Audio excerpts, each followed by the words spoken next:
जब भी मंक खाने जाते थे तो उन्हें पानी में तैरती हुई लकड़ियों पर से जंप मारकर जाना होता था। रूल यह था कि उनके कपड़े गीले नहीं होने चाहिए। एक नया लड़का जो अभी अभी मंदिर में आया था, उसने अपने साथियों को आराम से लकड़ियां पार करते देखा और सोचा कि यह तो बड़ा आसान है। जैसे ही उसने लकड़ी पर कदम रखा, बैलेंस बिगड़ गया और सीधा झील में गिर पड़ा। पानी से निकलते ही वह भागकर कैफेटेरिया पहुंचा, लेकिन गेट पर एक सीनियर मंक ने उसे रोक दिया और कहा, गीले कपड़ों में अंदर एंट्री नहीं है। तो उसने जल्दी से अपने कपड़े उतारे और पास के एक पत्थर के पिलर पर सुखाने रख दिए।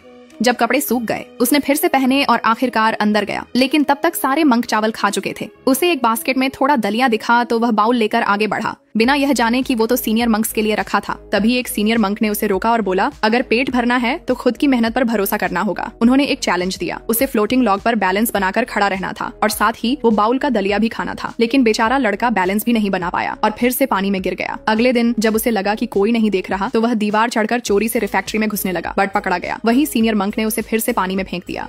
आसपास खड़े बाकी लोग हंसी नहीं रोक पाए। उस रात लड़के ने ठान लिया, अब खुद को साबित करना है। सबके सो जाने के बाद उसने 2 लकड़ी के बैरल्स निकाले, उन्हें फ्लोर पर रोल किया और जंप करके बैलेंस करने की प्रैक्टिस शुरू कर दी। बार बार गिरता, फिर उठता, फिर से ट्राई करता। धीरे धीरे वो बैरल्स को फास्ट रोल करने लगा, स्विच करता गया और एकदम परफेक्ट बैलेंस सीख लिया। अगली सुबह सबको लगा वो फिर से गिरेगा, बट सब चौंक गए। लड़के ने हल्के से लॉक पर पैर रखा, एक जबरदस्त समरसॉल्ट मारा और ऐसे क्रॉस किया जैसे हवा में उड़ गया हो। सीनियर मंक ने यह देखा और लॉग्स को हटाकर उसकी जगह पतली सी लकड़ियां रख दी। अब रास्ता और मुश्किल हो गया, यहाँ तक कि सीनियर स्टूडेंट्स भी पार नहीं कर पाए। कॉन्फिडेंस से भरा लड़का भी ट्राई करता है, बट फिर से गिर जाता है। अब सब दिन रात प्रैक्टिस करने लगते हैं, बट कोई क्रॉस नहीं कर पाता। तभी मोनक्स योर आते हैं और लड़के से कहते हैं, एक प्लेट पानी में जोर से फेंको, प्लेट सीधा डूब जाती है। मंक ने समझाया, जब तुम जोर से लकड़ी पर कदम रखते हो, वो नीचे डूब जाती है। जैसे प्लेट डूबी, जितना ज्यादा प्रेशर उतनी जल्दी डूबेगा। फिर उन्होंने दूसरी प्लेट हल्के से तिरछी करके स्लाइड की और प्लेट पानी की सतह पर फिसलती हुई दूसरी तरफ पहुंच गई।